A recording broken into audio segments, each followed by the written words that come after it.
오늘 이 시간 주시는 하나님의 말씀은 요한복음 5장 1절에서 9절 말씀입니다. 이 계시된 하나님의 말씀을 봉독하도록 하겠습니다. 신약 성경 148면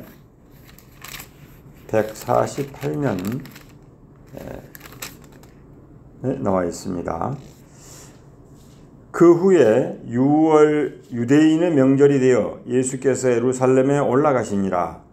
예루살렘에 있는 양문 곁에 히브리 말로 베데스다라는 못이 있는데 거기 행각 5이 있고 그 안에 많은 병자, 맹인, 다리 저는 사람, 혈기 마른 사람들이 누워 물의 움직임을 기다리니 이는 천사가 가끔 못에 내려와 물을 움직이게 하는데 움직인 후에 먼저 들어가는 자는 어떤 병에 걸렸든지 낫게 되미르라.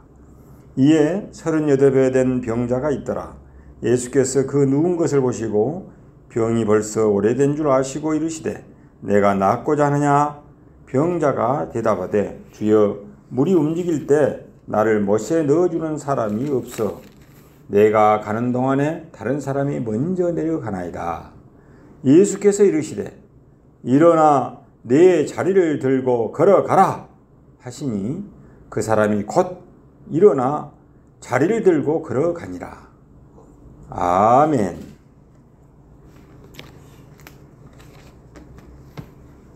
여러분 잘 오셨습니다. 오늘 이 아침은 소망의 주일 아침입니다. 다 함께 한번 따라합시다. 주여, 문제와 질병들이 낫게 하옵소서. 문제와 질병들이 낫게 하옵소서. 여러분 오늘 이 시간 말씀을 듣고 우리 모두의 문제와 질병들이 낫고 회복되고 치유되는 위대한 역사를 경험하시길 바랍니다. 요즘 이번에 이 폭풍으로 인해서 산에 가다 보면은 폭우로 인해서 나무들이 이렇게 쓰러져 있는 것이 눈에 띕니다. 자세히 살펴보면은 대부분 병들어 있었거나 뿌리가 너무 얕아서 이길 힘이 없기 때문에 쓰러져 있는 나무들이 많습니다. 지어보드는 폭풍은 참나무가 뿌리를 더욱 깊게 내리도록 만든다라고 말했습니다. 폭풍이 불어와서 참나무가 흔들면 참나무를 이렇게 흔들게 되면은 참나무는 그 폭풍을 이기기 위해서 밑으로 뿌리를 더 깊게 내리게 됩니다. 마치 농사를 지을 때 우리가 어떻습니까? 보리를 밟는 것과 같습니다. 우리 신현인군은 보리를 밟아본 적 있어요? 없지요. 우리 시골에서 자랄 때 우리들은 보리 씨앗을 뿌려놓고 싹이 나면은 보리를 밟아요. 어떻게 보면 밟아보면 망가져서 죽어볼 것 같죠? 그렇지 않습니다. 그러면은 어떤 현상이 나오냐? 이 보리를 그대로 두면은 겨우 한 80알 정도 그 보리 열매가 맺히게 됩니다. 이 싹이 올라오는 것을 발로 밟아버려서 꺾어버리게 되면은 강한 싹이 올라와서 그 전보다도 5배의 수확을 얻는다고 합니다. 그래서 농부들은 하나같이 보리를 밟습니다. 우리 인생도 마찬가지입니다.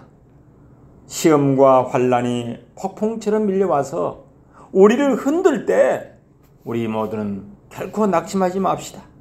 오히려 내 인생의 뿌리가 깊어지고 있는 것이라고 생각하시길 바랍니다. 갈라디아서 6장 7절 9절 말씀에 이렇게 말씀하십니다. 스스로 속이지 말라. 하나님은 업신여김을 받지 아니하시나니 사람이 무엇으로 심든지 그대로 거두리라.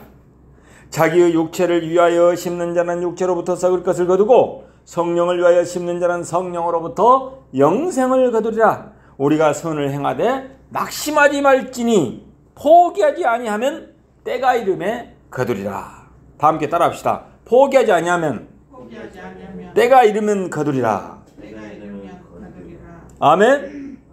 여러분 착한 일을 하다가 선을 하다가 우리가 낙심하지 맙시다. 포기하지 아니하면 하나님의 때가 되면은 반드시 거두는 날이 오게 된다고 하나님께서는 약속해 주셨습니다.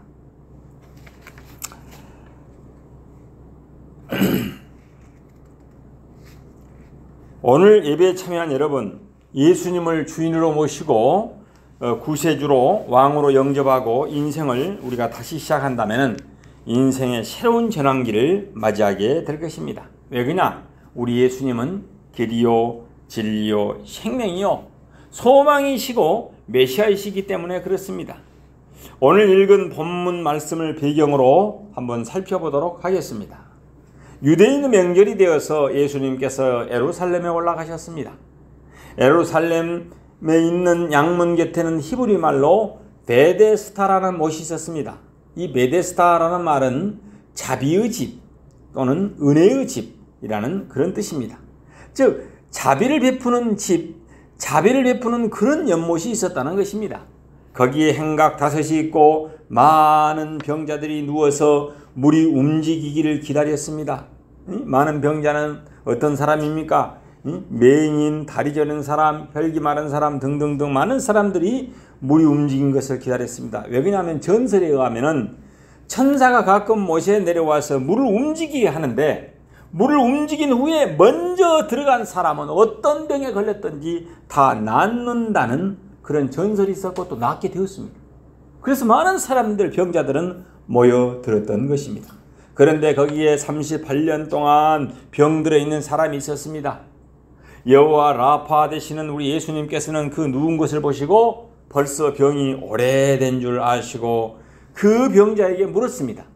내가 낫고자 하느냐? 이 말이 무슨 말씀입니까?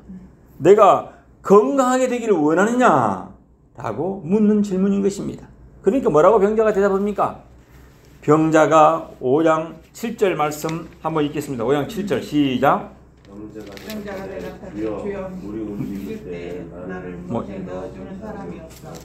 내가 가는 동안에 다른 사람이 먼저 내려가나이다. 그러니까요. 세상에 아니 내가 내려가려고 하는데 38년 동안 누워있다 보니까 바로 일어설 수가 없잖아요. 막 움직이죠. 몸부림을 치겠죠. 물에만 들어가면 나는데. 그런데 우리 예수님께서는 어때요? 이 병자 입장에서는 물이 움직이면 들어가야만 나는데 예수님이 뭐라고 말씀하십니까? 예수님이 8절 말씀 시작. 예수께서 이르시되 일어나 내 자리를 들고 걸어가라 하시니 말도 안 되는 소리를 해버렸습니다. 아니 병자가 지금 물에 들어가야 낫는데 예수님이 나은데 없이 뭐라 그래요? 일어나! 38년 동안 못 일어난 사람에게 일어나! 내 자리를 들고 그 누워있는 자리 있잖아요. 돗자리를 들고 걸어가라! 그러면 보통 38년 동안 누워있는 사람 같으면 그 말을 받아들이기 쉬워요? 쉽지 않아요? 어렵죠. 그런데 이 병자는 그 말씀을 그대로 받아들이고 말씀하신 대로 어땠어요? 자, 9절 말씀 시작. 그 사람이 곧 나와서 자리를 들고 걸어가니라. 이야, 기적이 일어나 버렸습니다. 우리 예수님께서는 일어나 내 자리를 들고 걸어가라라고 명령하셨습니다. 그러자 그 38년 된 병자는 자신이 누웠던 자리를 들고 걸어가 버렸습니다. 이 베데스다, 이 자비의 연못, 이 은혜의 집에서 이런 사건이 일어났습니다. 그래서 우리는 이 자비의 연못의 사건을 통해서 교훈을 얻고 하나님께서 주시는 은혜를 구체적으로 우리가 받고자 합니다. 여러분, 이 베데스다의 연못이 상징하는 것이 무엇입니까?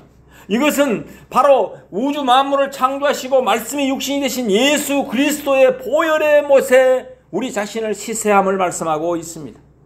히브리서 9장 14절 말씀에 보면은 영원하신 성령으로 말미암아 흠없는 자기를 하나님께 드린 그리스도의 피가 어찌 너의 양심으로 죽은 행실에서 깨끗게 하고 살아계신 하나님을 섬기게 못하겠느냐라고 기록되어 있습니다.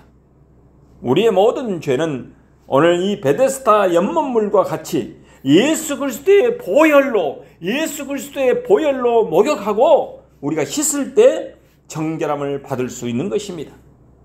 예수 그리스도 보혈에 씻지 않고 거룩한 하나님의 제단에 우리 자신을 드릴 수 없습니다. 그러므로 베데스다 연못물에 양을 씻어서 하나님의 제단에 드린 것처럼 하나님의 양인 우리들은 예수 그리스도의 보혈의 연못에 우리 자신을 성결하게 씻어야지만이 하나님께서 우리를 용납하시고 우리의 기도와 우리의 헌신과 우리의 간구를 받아주시는 것입니다. 예수 그리스도의 보혈의 피를 의지하지 않고는 아무도 하나님 앞에 나설 수가 없습니다. 그래서 기독교는 예수 그리스도의 보혈의 존경인 것입니다. 보혈이 무슨 말입니까? 피를 높여서 부르는 말이에요. 피. 보배 보자, 피혈자. 보혈. 기독교는 예수 그리스도의 보혈의 정교라고 말할 수 있습니다. 그러므로 항상 보혈을 의지하고 보혈을 통해서 나가야 합니다. 신약시대 성도들이 베데스다 연못에서 씻은 양을 제단으로 데려가서 제물로 드렸던 것처럼 우리 자신도 예수 그리스도의 보혈로 우리 자신을 씻고 나서 주의 제단 앞에 나와서 산 제물이 되어야만 합니다. 성경은 말씀합니다. 로마서 12장 1절에서 2절 말씀. 형제들아, 내가 하나님의 모든 자비하심으로 너희를 구원하노니 너희의 몸을 하나님이 기뻐하시는 거룩한 산제사로 드리라. 이는 너희의 드릴 영적 예배니라. 너희는 이 세대를 본받지 말고 오직 마음을 새롭게 함으로 변화를 받아 하나님의 선하시고 기뻐하시고 온전하신 뜻이 무엇인지 분별하도록 하라라고 말씀하고 있는 것입니다. 여기에서 우리에게 제물이 되라고 말씀하신 것은 보혈로 씻김을 받은 후에 우리의 삶을 산 제물로 드려야 된다는 것입니다. 원래 제물은 어떻게 드립니까? 닭이나 비둘기나 잡채 죽여서 드립니다. 예? 죽여서. 그래서 죽여서 드리는 것이지만 우리는 예수 그리스도께서 대신 죽으셨으므로 이제 우리 자신을 산 제물로, 산채로 우리가 죽어서 드리면 안 되잖아요. 예? 예수 그리스도 이미 십자가에 죽으셨기 때문에 우리는 우리 자신을 산 제물로 드려야 된다는 것입니다. 살아있으면서도 제물이 된다는 것은 우리의 옛자아가 죽고 옛사람이 죽고 옛 구습을 벗어버리고 하나님 중심으로 사는 것입니다. 성경은 여기에 대해서 로마서 14장 8절에서 이렇게 말합니다. 우리가 살아도 주를 위하여 살고 죽어도 주를 위하여 죽나니 그러므로 사나 죽으나 우리는 주의 것이니라. 생사 위주. 사나 죽으나 주를 위하여 우리는 사는 것입니다. 갈라디아서 2장 20절에서 사도 바울은 이렇게 고백합니다. 내가 그리스도와 함께 십자가에 못 박혔나니 그런즉 이제는 내가 사는 것이 아니 오직 내 안에 그리스도께서 사신 것이라라고 말씀하고 계십니다. 그러므로 나 중심으로 살지 않고 이제는 누구 중심으로? 주님 중심으로 살고 나를 위해서 살지 않고 의와 평강과 희락의 나라 즉 하나님의 나라를 이루어가기 위해서 사는 생활이 산 제물이 되는 삶인 것입니다. 그뿐만 아니라 예수님께서 우리가 이 세상 풍속을 쫓지 말고 살아가라라고 말씀하였습니다. 골로새서 3장 5절 말씀에 보면은 그러므로 땅에 있는 지체를 죽이라 곧 음란과 부정과 사욕과 악한 정욕과 탐심이니 탐심은 우상 숭배니라 라고 말씀하고 있습니다. 이 세상의 부귀 속에 유물주의나 탐심의 우상 숭배를 벗어버리고 우리는 주님을 섬기는 마음으로 살아가는 것입니다. 오늘날 예수 그리스도를 구주로 모시고 성령으로 거듭나서 새로워지는 사람마다 영원한 삶을 얻게 되는 것입니다. 그래서 이터널 라이프잖아요. 영원한 삶을 얻게 되는 것입니다. 하나님께서는 우리의 일생을 하나님의 생명록 책에다 기록해 놓았다고 성경은 말씀하고 있습니다. 시편 37편 23절 말씀에 보면은 하나님께서 사람의 걸음을 정하시고 그 길을 기뻐하시나니라고 말씀하고 있습니다. 이처럼 하나님께서는 우리에게 주시는 정하신 뜻이 계시므로 우리가 하나님께 기도하고 모든 생활에서 하나님의 뜻을 알고 분별하고 하나님의 뜻을 쫓아서 살게 될 때 우리의 기도는 응답되고 하나님의 역사가 일어나게 되는 것입니다. 바로 베데스다 연못에서 양을 씻어서 하나님의 제단에 제물로 드렸던 것처럼 오늘 우리들도 예수 그리스도의 보혈의 연못에 우리 자신을 싣고 우리를 산 제물로 드려서 하나님 앞에 세상을 쫓지 아니하고 마음을 새롭게 하고 하나님의 뜻을 분별하면서 살게 될 때 하나님의 은총이 우리의 삶에 강력하게 임하게 될 줄로 믿습니다. 두 번째 다섯 행각은 인간의 다섯 가지 분류를 상징하고 있습니다. 첫 번째 행각은 죄인의 행각입니다. 여러분, 죄인은 그 행각에 있어서 물이 동할 때 그 물에 뛰어들어가서 치료함을 받은 것처럼 예수님의 보혈을 통하여 그 피로 말미암아 죄 사함을 받아야 합니다. 죄 사함이 무슨 말이요? 죄 용서. 죄 용서를 받아야 합니다. 죄인들이 아무리 종교를 가진다고 해서 종교가 죄인을 의롭게 만들지는 못합니다. 아무리 율법이 주어져도 육신이 연약해서 율법을 시행할 힘이 없습니다. 그러므로 우리가 구원을 받는 유일한 길은 예수 그리스도의 보혈의 연못 속으로 들어가는 것입니다. 그래서 찬송가에 보면은 254자에 보면은 내 주의 보혈은 정하고 정하다 내 죄를 정케 하신 주 날 오라 하신다. 내가 주께로 지금 가오니 십자가의 보혈로 날 씻어 주소서. 아멘. 그렇습니다. 보혈 찬송에 보면은 예수님의 보혈에 대해서 죄인들은 이 보혈로 힘을 받고 나가야 됨을 말씀하고 있습니다. 257장 보면은 마음에 가득한 의심을 깨치고 마음에 가득한 의심을 깨치고 지극히 화평한 마음으로 찬송을 부르면 어린 양 예수의 그 피로 속죄함 얻었네. 아멘. 속죄함 속죄함 주 예수 내 죄를 속했네. 할렐루야 소리를 합하여 함께 찬송하세. 그 피로 속죄함 얻었네. 그 피로 그 예수님의 보혈로 속죄함을 얻었다라고 여러분 고백하고 있는 것입니다. 그렇습니다. 두 번째 행각은 더러운 자들의 행각입니다. 정결함을 받지 못하고 부정한 말, 부끄러운 행동을 하고 음란하고 방탕하고 방황하는 이런 사람들이 이러한 행동에서 누가 정결함을 받을 수 있습니까? 우리 인간의 각오와 결심으로서는 아무리 정결함을 받으려고 해도 정결함을 받지 못합니다. 이것을 씻어낼 수 있는 길은 예수 그리스도의 보혈의 연못으로 뛰어 들어가는 길인 것입니다. 예수 그리스도 안에 있는 생명의 성령의 법이 죄와 사망의 법에서 너를 해방하였다고 사도 바울은 고백하고 있습니다. 예수 그리스도 보혈에 뛰어 들어가면 하나님께서 용서해 주시는 것입니다. 셋째 행각은 병든 자의 행각입니다. 수많은 병자들이 그곳에 모였습니다. 영적으로 병들고 마음으로 병들고 육체로 병든 사람들이 모여 있는 것입니다. 여러분, 오늘날 온 세계가 지금 병들어 있습니다. 온 세계가 세 번째 행각에 들어있는 것입니다.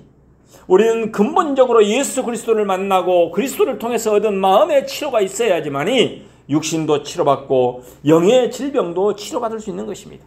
예수 그리스도께서는 우리의 연약을 책임지시고 병을 짊어지시고 십자가에 돌아가셨습니다. 성경에는 저가 채찍에 맞음으로 너희가 나음을 얻었도다 라고 베드로전서 2장 24절에서 말씀하고 있습니다. 네 번째 행각은 낭패당한 자의 행각입니다. 이 세상에 살면서 낭패와 실망당한 사람인 것입니다. 혹은 사업에 실패하고 가정에 실패한 사람, 직장을 잃어버린 사람, 생활에 실패하는 사람, 그리고 삶의 목적과 방향을 잃어버리고 방황하는 사람인 것입니다. 그러나 예수 그리스도의 보혈의 연못에 뛰어들어가서 그리스도를 만나고 하나님의 은총을 받으면 낭패와 절망에서 벗어날 수가 있는 것입니다. 하나님의 뜻은 우리의 영혼이 잘됨 같이 범사가 잘되고 강건한 사람이 되기를 원하고 계십니다. 그러므로 우리가 하나님께 나오면 하나님께서 우리를 이끌어 주시고 인도해 주시는 것입니다. 우리가 무엇을 먹을까, 무엇을 입을까, 무엇을 먹을까, 무엇을 마실까 염려하지 말아야 합니다. 우리는 먼저 그 나라와 그 의를 구해야만 합니다. 그러면 이 모든 것을 너희에게 더하시리라고 예수님께서는 약속하셨습니다. 우리에게 정말로 필요한 것은 우리가 하나님께 찾고 구하고 두드릴 때 우리 하나님께서는 하나님의 때가 되면은 반드시 응답해 주시고 채워주실 것입니다. 우리가 일할 때마다 하나님이 복을 주셔서 하나님이 더하여 주시는 것입니다. 우리의 힘만으로 살려고 하면은 가시와 엉겅퀴에 찔리고 고통만 당하는 것입니다. 그러므로 우리는 예수 그리스도의 보혈의 연못에 뛰어들어가서 그곳에서 모욕을 하고 하나님과 화해하고 하나님의 은총과 축복을 받을 때 하나님께서 우리에게 은총과 치유의 축복을 주시는 것입니다. 성경 고린도후서 6장 1절 말씀에 보면은 우리가 하나님과 함께 일하는 자로서 너희를 구원하노니 하나님의 은혜를 헛되이 받지 말라 이르시되 내가 은혜를 베풀 때 너를 두고 구원의 날에 너를 도왔도다 하였으니 보라 지금은 은혜 받을 만한 때요 지금은 구원의 날이로다라고 말씀하고 계시는 것입니다. 여러분, 우리가 주님의 보혈을 의지해서 하나님과 화해하고 예수 그리스도의 나라와 의를 먼저 구하면은 하나님께서 우리에게 은혜를 베풀어 주시고 구원을 베풀어 주시고 이 모든 것을 우리에게 더하여 주시는 것입니다. 다섯 번째 행각은 사망과 절망에 처한 자의 행각입니다. 이 세상에 소망이 없고 이제는 죽어서 지옥에 갈 수밖에 없는 절망적인 사람들이 모여있는 행각이 어디냐? 바로 다섯 번째 행각입니다.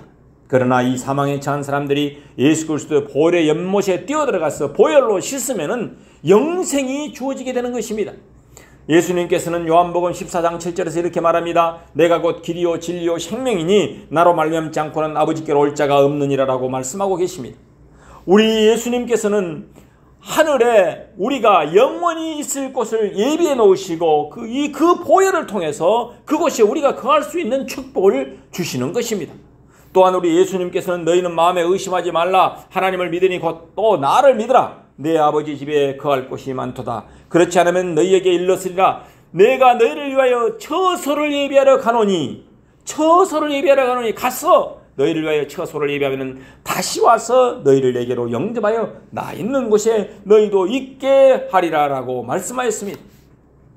우리가 예수 그리스도 보혈의 연못에 뛰어들어가서 씻으면은 사망의 소리는 사라지고 죽음의 소리는 사라지고 영원한 천국과 소망과 영생의 길이 열리게 되는 것입니다.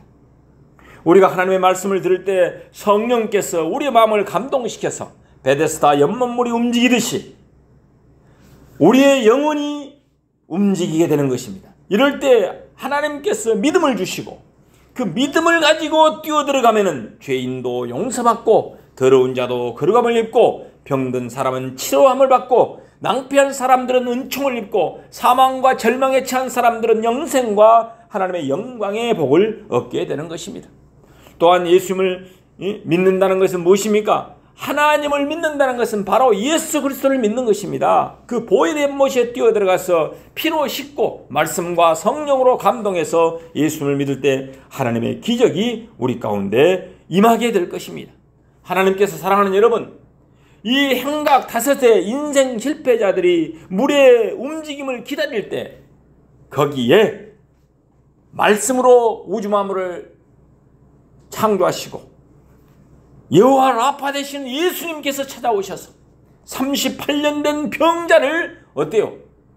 물이 움직여서 치료한 게 아니라 병자를 어때요? 말씀으로 치료해버렸습니다. 기적이 일어나버렸습니다. 이젠 베데스다 연못이 동함으로 치료받는 것이 아니라 이제는 이 신약시대, 지금 이 은혜의 시대는 예수님께서 직접 오셔서 치료해 주시겠다는 약속의 상징인 것입니다. 예수 그리스도께서는 나무의 달림으로 말미암아 십자가에서 우리의 죄를 다 청산하시고 테텔레스타이 다 청산하시고 다 이루었다. 우리와 하나님 사이를 화목케 하시고 우리의 질병과 고통을 짊어지시고 대죄를 담당하시고 우리 대신에 죽음을 맞으셔서 영원한 생명을 우리에게 허락하셨습니다. 그리스도의 십자가 사건은 우리 모든 인류를 새롭게 하는 사건인 것입니다. 그러므로 우리가 십자가 밑에 나가서 그리스도께서 흘리신 피의 연못에 뛰어들어가게 되면은 그곳에서 우리의 옛사람을 벗어버리고 예수 그리스도를 믿을 수 있게 되는 것입니다. 새롭게 되는 것입니다. 그래서 사도 바울은 고린도후서 5장 17절에서 이렇게 고백합니다. 누구든지 그리스도 안에 있으면 새로운 피조물이라. 이전 것은 지나갔으니 보라 새 것이 되었도다. 아멘. 그렇습니다. 이제 우리에게 베데스다 연못은 없습니다. 오직 예수 그리스도만이 우리 가운데 임마누엘로 와 계십니다. 예수님께서는 두세 사람이 내 이름으로 모이는 곳에는 나도 그들 중에 있느니라라고 말씀하고 약속하였습니다. 우리 가운데 예수님이 와서 계십니다. 우리 곁에 예수님이 함께 계십니다. 그리스도는 성령을 통해서 거룩한 영, Holy Spirit, 성령을 통해서 오늘 우리와 같이 계십니다. 우리와 함께 거하시고 우리의 손을 잡기를 원하고 계십니다. 그러므로 그리스도의 손을 잡고 이제 그리스도를 통해서 우리의 영육간의 치료를 받고 성령님으로 예수 그리스도 앞에서 죄를 회개하고 예수 그리스도의 보혈로 우리가 깨끗이 정결함을 받아야만 되는 것입니다. 요한 1서 1장 8절 9절 말씀에 보면은 만일 우리가 죄 없다 하면은 스스로 속이고 또 진리가 우리 속에 있지 아니할 것이요 만일 우리가 우리의 죄를 자백하면은 저는 미쁘시고 의로사 우리의 죄를 사하시며 모든 불의에서 우리를 깨끗게 하실 것이요라고 기록되어 있습니다. 즉 죄를 감추는 자는 용서함을 받지 못해도 죄를 고백하고 회개하는 자는 그리스도의 그 놀라운 보혈의 능력으로 치료함을 받을 수 있는 것입니다. 그뿐만 아니라 베데스다의 씻긴 양은 반드시 제단에 올라가는 것처럼 우리도 예수님의 보혈로 씻고 난 다음에는 반드시 산 제물이 돼서 어때요? 하나님 앞에 헌신해야 되는 것입니다. 그러므로 로마서 6장 13절에 보면은 또한 너희의 지체를 불의의 변개로 죄에게 드리지 말고 오직 너희 자신을 죽은 자 가운데서 다시 산 자와 같이 하나님께 드리라라는 말씀처럼 우리는 하나님께 드려지는 삶을 살아야만 되는 것입니다. 예수님의 보혈로 씻고 그 다음 우리 자신을 십자가에 못 박아버리고 그리스도 안에서 새롭게 되어서 하나님께 우리 자신을 드려서 하나님을 섬기고 하나님을 기쁘게 하고 선한 삶을 살아야 된다는 것입니다. 여러분 그렇습니다. 그래서 우리의 희망은 누구다고요? 예수님. 인류의 희망은 예수님. 내가 인류의 희망은 그러면 여러분들이 예수 그리스도 이야기하십시오. 인류의 희망은 예수 그리스도. 인류의 소망은 예수 그리스도. 온 인류의 구원자는 예수 그리스도. 그렇습니다. 우리의 갈 길도 예수 그리스도가 갔던 그 길을 가는 것입니다. 우리에게 참 행복도 참 평안도 참 기쁨도 참 인류의 가치도 목적도 예수 그리스도를 믿고 하나님을 섬기는 데 있는 것입니다.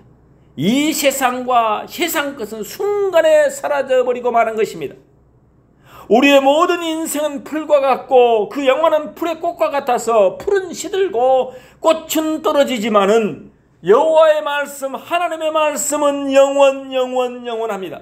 그러므로 오늘 잠시 있다가 사라질 인생들이 예수 그리스도를 버리고 육신의 정욕이나 안목의 정욕이나 세상의 자랑에 따라 산다면 그보다 더 불쌍하고 가련한 사람이 없는 것입니다. 오늘날 교회가 바로 베데스다 연못물이 있는 것이요 교회에서 예수 그리스도의 보혈의 샘물이 넘쳐나고 보혈의 열매가 있는 곳입니다. 바로 교회의 머리로 우리 예수님께서 찾아와 계시는 것입니다. 여기에 죄인, 더러운 자, 병든 자, 낭패당한 자, 사망자, 절망에 포로된 자들의 모이는 곳이 바로 이곳이요. 이곳에서 예수님은 우리를 향하여 손을 내밀고 말씀하시는 것입니다. 내가 낫고자 하느냐? 내가 용서받고자 하느냐? 너희가 거룩함을 얻고자 하느냐? 너희가 치료받고 싶으냐? 낭패에서 해방되고 싶으냐? 천국 영생을 얻고자 하느냐? 그렇다면은 수고하고 무거운 짐진 자들아 다 내게로 오라. 내가 너희를 쉬게 하리라. 기도하겠습니다. 사랑의 하나님 아버지 감사를 드립니다. 수고하고 무거운 짐을 지고 주님 앞에 나왔습니다. 오늘 주시는 말씀을 듣고 베데스다 연못가에 38년 된 병자가 물이 동함을 기다리고 있었던 그 병자가 말씀이 육신이 되시고 말씀으로 우주 만물을 창조하신 예수님의 말씀에 아멘으로 화답함으로 치유와 회복을 경험하였듯이 우리들도 앞으로 남은 인생 하나님의 말씀 앞에 성경의 말씀 앞에 아멘으로 순종함으로 치유와 회복을 경험하게 하시고 하나님께 영광을 돌리는 남은 일생이 되게 하여 주옵소서. 이 모든 간구를 예수님의 이름으로 기도 올려옵나이다. 아멘.